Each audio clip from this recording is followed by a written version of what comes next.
예, 여러분 묻고 답하기 이제 여기가 2장의 이제 행정의 역사 관련 부분인데요. 질문이 두 개가 있는데요. 둘 다 우리나라의 행정 역사와 관련된 거네요. 한번 보겠습니다.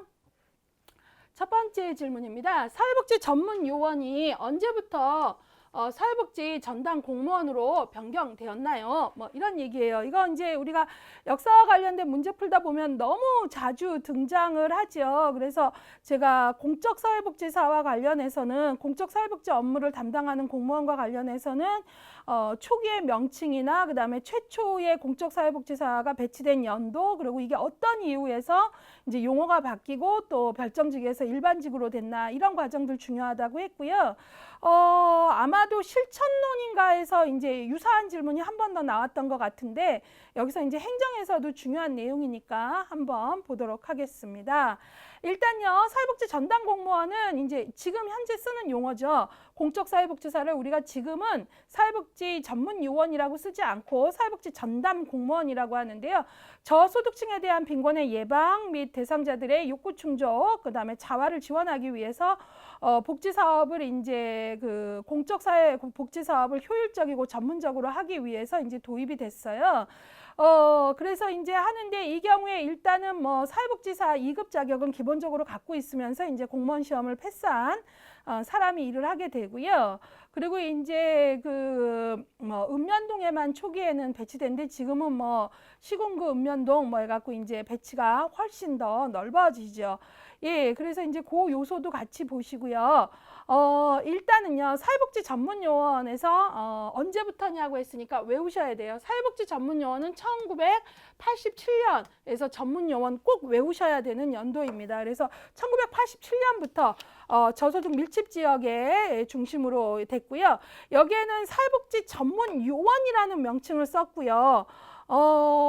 이제 요게 이제 조금씩 법을 이제 더 체계화해 나가게 되는데요. 그 중에 이제 아주 중요한 게 거기 두꺼운 글씨 1992년이 중요한데, 이게 바로 이때는 아까 공적사회복지사의 명칭이 사회복지 전문 요원이었고요. 이제 승진이 안 되는 별정직이었거든요. 예. 근데 1992년에 이제 뭐를 하냐면 사회복지 사업법을 개정하게 됩니다. 예. 그래서 92년도 사회복지 사업법 개정을 통해서 사회복지 전담 공무원이 사회복지 복지사업 전담기구의 도입, 예, 그래서 도입에 대한 법적 근거를 마련을 하게 되고요. 그러면서 92년도에 이제 9급에서 5급까지 이제 지방 공무원 임용의 개정으로 행정직군 내에서 사회복지 직렬을 설치하게 돼요. 그래서 별정직이 아니라 9급에서 5급까지 설치를 하게 되고요. 그러면서 이제 1993년에는 국가공무원 임용령을 또 개정을 해서 사회복지 행정에 이제 전문화 기반을 다지게 되고요. 그 다음에 이제 여러분들이 이제 또 아셔야 되는 게, 이제 95년에 사회복지 전문요원의 직무 및 관리 운영 과정에 대한 규정이 개정돼서 이제 생활보호법, 그때 당시는 이제 국민기초가 아니고 국민기초생활보장법이 아니라 생활보호법이었거든요. 그래서 이전에 이제 생활보호법 업무에만 집중했는데, 그 외에도 아동, 노인, 뭐 장애인, 모자에서 이제 사회복지 서비스 업무까지 범위가 이제 업무가 확대가 돼요. 그러다가 별정직이었던 사회복지 전문직이 이제 1999년, 이걸 또 외워야죠. 이때 바로 사회복지 전문요원이 뭐예요? 뭘로 돼요? 별정직에서 무슨 직으로요? 일반직으로 이제 여러분들이 전환을 하게 되는 이제 지침에 따라서 전환이 됩니다. 그리고 이게 이제 2000년부터 신규 채용자에 대해서 이제 이때부터 바로 일반직으로 임용되면서 실질적인 사회복지 행정의 전문화가 이루어지게 되는 거죠. 그래서 이 동일한 질문이 실천론에도 나오는데요. 여러분들이 이 과정들을 일단 공적사회복지사 최초의 용어가 뭐죠? 사회복지 전문요원. 그리고 언제 배치됐죠? 1987년. 연도 순서대로 나열하시오야. 아주 단골 손님이에요. 별정직이었다가 1992년에 사회복지 사업법 개정을 통해서 이제 사회복지의 그 전담 담당 공무원 그의 어떤 법적 근거들을 마련을 하고 이것이 1999년에 어때요? 별정직에서 일반직으로 전환을 하게 되는 지침이 마련되고 드디어 2000년 1월부터 일반직으로 임용이 되었다. 여기까지 해서 요 순서를 조금 아실 필요가 있겠다라는 얘기를 드립니다. 자, 이제 그 뭐 순서대로 나열하시오의 아주 단골 손님이니까 요 내용은 꼭 보시고요. 연도도 조금 보셔야 돼요. 지금 짚어드린 연도 정도는. 그 다음에 두 번째 큐 볼까요? 어떤 질문인가 볼까요? 예. 보건복지사무소와 사회복지사무소 헷갈립니다. 예. 이것도 이제 그 우리 교수가 이제 설명해 주고 있는데 이것도 사실은 뭐 내적인 어떤 것들을 얼만큼 깨알같이 해줘야 되나 크게 가야 되나 고민되는 영역 중에 하나인데요. 일단 이 얘기를 조금 할게요. 여러분 보건 같은 경우는요. 보건 국가가 이제 여러 가지 일을 보죠. 복지, 보건, 뭐 여러 가지 국방 뭐 여러 가지 있잖아요. 근데 보건소, 아까 보건 같은 경우는 보건이나 복지는 둘 다 휴먼 서비스에서 아주 중요한 영역이란 말이죠.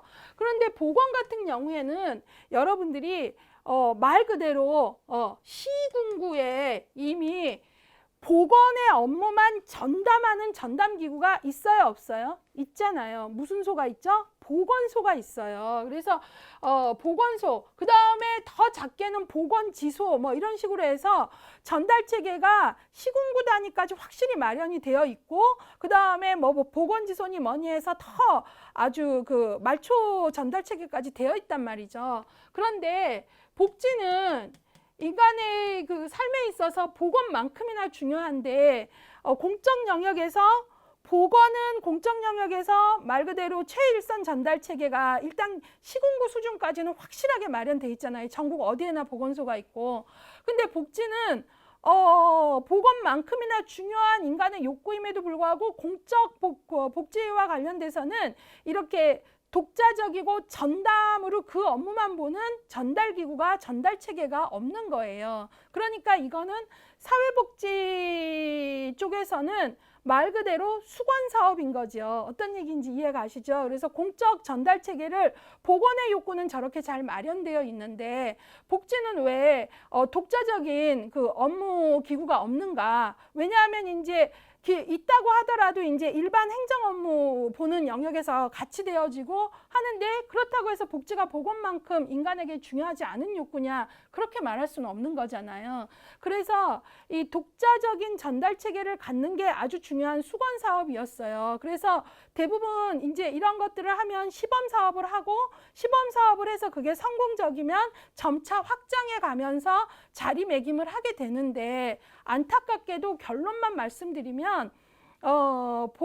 복지에서는 이런 전담기구로 사회복지사무소라는 걸 만들어 보고 싶었고 보건소가 갖는 그런 어떤 보건 업무의 독자적 전담기구 같이 근데 시범 사업을 이래저래 몇 번 했지만 결국은 여차저차한 사연으로 시범 사업만 해보고 독자적 전달 체계를 갖는 데까지 못 가고 실패하게 되거든요. 그래서 이런 어떤 흐름을 아는 게 중요해요. 이거를 이제 실패라기보다 그런 과정을 통해서 현재 어떤 형태를 띄웠고 현재로서는 이게 최선이다라고 말할 수도 있지만 또 사회복지를 하는 또 어떤 학자는 아니다. 여전히 독자적 전담 체계는 필요하다. 이런 입장일 수도 있어요. 그래서 여기서 이제 시험에서 중요한 거는 이런 어떤 독자적 전달 체계를 갖고자 했던 어떤 노력들이 몇 년도에 어떤 노력들이 있었는지 이게 큰 흐름이 있단 말이죠. 그 흐름을 물어보는 문제가 나온 적이 있어요. 예, 그래서 그런 것들과 관련해서 한번 보시면 될 것 같아요.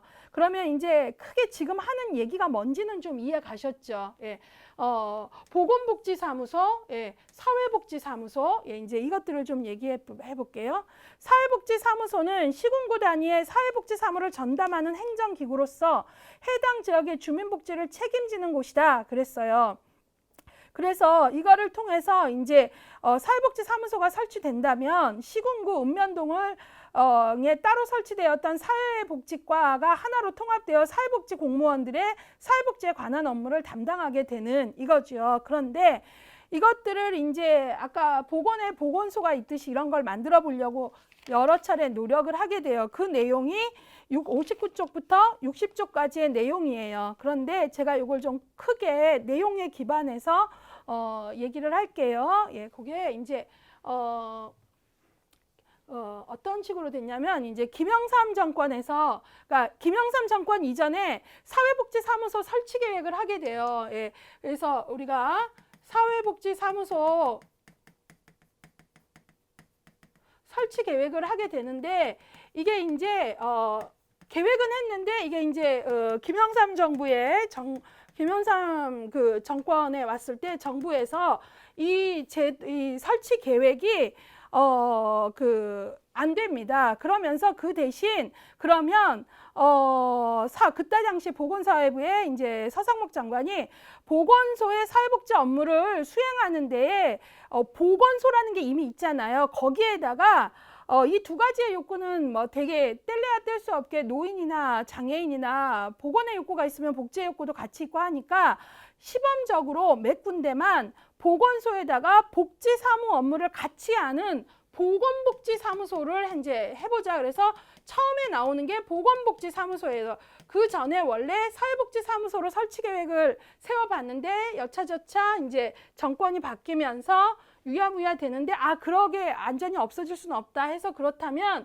보건소에다가 복지사무소를 이제 같이 하는 보건복지사무소로 해보자 해서 시범적으로 1995년에 하게 돼요. 연도 좀 외우셔야 돼요. 그래서 처음에 한 게 보건복지사무소 시범사업이라는 건 전체를 다 하는 게 아니라 몇 군데 해보는 거죠. 해봐서 이거 좋고 효과 있고 효율적이면 이거 하자 뭐 이런 건데요. 이게 그냥 성과를 내지 못하고 폐지를 하게 돼요. 여러 가지 이유가 있는데 뭐 관련 행정기구의 인력들의 반대도 있었고, 그다음에 이때 당시는 사회복지 업무 수행에 대한 필요에 대한 정보나 합의도 좀 약했고, 그다음에 사회복지 전담 인력도 부족했고, 예, 그다음에 행정의 지원도 미흡했고, 그래서 이게 대부분 이제 다는 아니지만 시범 사업하면 그 다음에는 이게 뭐 잘 성공적으로 되면 되게 이렇게 확장되고 전체적으로 자리 잡게 되는데, 이게 이제 또 유야무야 시범 사업만 하고 종료해 버려요. 그러니까 이제 사회복지계에서는 어때요? 우리도 독자적인 그 전달 체계 가져야 된다. 그래서 사회복지 학계나 이런 데선 끊임없이 이 설치 노력, 전담기구 설치 노력을 이제 하게 되는 거죠. 전담기구 설치 노력을.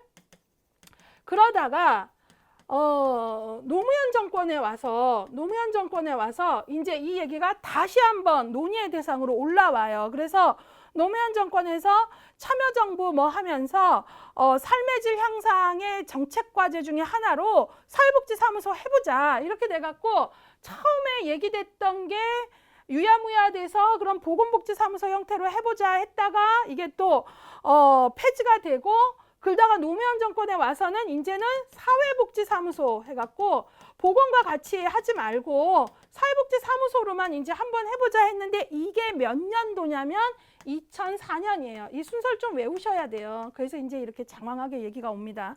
자, 그런데 이때 이것도 시범사업으로 전국 안 하고 몇 군데만 이렇게 하는 거죠.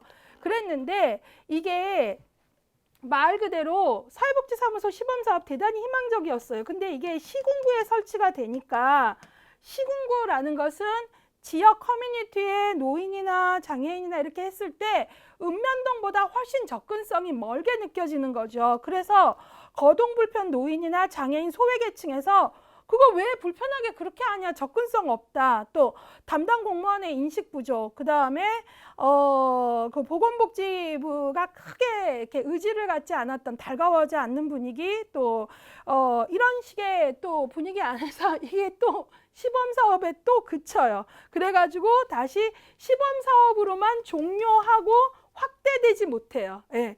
그러면서 이제 또, 그런데 어쨌든 사회복지에 대한 좀 더 제대로 된 업무기구는 필요하지 않느냐, 뭐 이런 논의들이 되는데, 이게 2006년에 와서는 이게 또 조금 글쎄 이게 제 가치 평양이 들어갈지 모르겠는데, 사회복지사무소, 보건복지사무소, 사회복지사무소 독자적 전달 체계로 논의되던 것이 어떤 식으로 정리가 되어 버리냐면, 주민생활지원 서비스 제도 뭐 이렇게 돼갖고 주민생활지원 해갖고 형태가 이렇게 이제 정리가 돼버리고 사회복지사무소 논의들이 이제 그걸로 되지 않고 주민생활지원 서비스 형태로 개편이 돼버립니다. 그러다가 이제 2016년에 여러분들이 요즘에는 동사무소라고 안 하고 읍면동 복지허브 하면서 행정복지센터 되잖아요. 예, 그래가지고 현재는 우리가 결국은 독자적인 사회복지, 공적 사회복지의 전담기구를 만들지 못하고 결국은 시범사업 했다가 보건복지사무소 했다가 성과 내지 못하고 폐지, 또 사회복지사무소로 또 했다가 또 종료되고 확대 안 되고 또 끝나버리고 2006년에 주민생활지원 서비스 형태로 나타났다가 현재는 이제 2016년에 읍면동 복지 허브화 하면서 이제 행정복지센터에서 맞춤형 서비스를 한다라는 형태로 이제 정리가 된 상태인 거죠. 예. 자, 왜 이렇게 길게 얘기했을까요? 어떤 문제가 나왔었냐면 기역, 니은, 디귿, 리을 이렇게 해갖고 뭐냐면 이런 것들이 순서가 나왔었어요. 뭐 보건복지사무소, 사회복지사무소, 주민생활지원 서비스 뭐 이런 식으로 해서 이걸 시대 순으로 나열하시오 했거든요. 그러니까 이거를 맞추려면 여러분들이 그냥 달랑 외워도 되겠죠. 그런데 이 맥락을 알아야 되잖아요. 예, 그래서 바로 맥락은 지금 설명을 했고 그래서 이 순서가 바로 외우셔야 돼요. 1995년에 보건복지사무소 시범사업, 2004년에 사회복지사무소 시범사업. 그러나 둘 다 여차저차해서 폐지 종료되고 2006년에 주민생활지원 서비스 형태로 동사무소에서 이제 개편이 됐다가 2016년에서 그리고 지금까지는 읍면동 복지허브화 해서 이제 행정복지센터에서 그 안에 이제 지방행정의 최일선 단위에 이제 복지도 그냥 같이 들어가 있는 상태이죠. 그러면서 읍면동 복지허브화하고 맞춤형 복지 이렇게 이제 논의가 되고 있어요. 그래서 제 생각에는 이걸 조금 길게라도 설명한 이유는 요 순서에 대한 거는 다시 한번 충분히 나올 만하고 이 순서 문제가 나왔을 때 읍면동 복지허브화까지는 그 순서에 들어가지 않았는데 이게 또 맞춤형 복지라 그래서 되게 의미가 있기 때문에 여기에 읍면동 복지허브와 행정복지센터까지 낑겨 넣어서 충분히 또 한 번 내볼 만한 문제인 거죠. 예, 그래서 지금 설명을 했고요. 이 얘기는 여러분들이 이 과목에서만 나올 수 있는 게 아니라 제가 볼 때 지역복지에서도 나올 수 있는 내용이에요. 지역복지에서도 공부하시다 보면 보건복지사무소 시범사업, 뭐 사회복지사무소 시범사업 나오잖아요.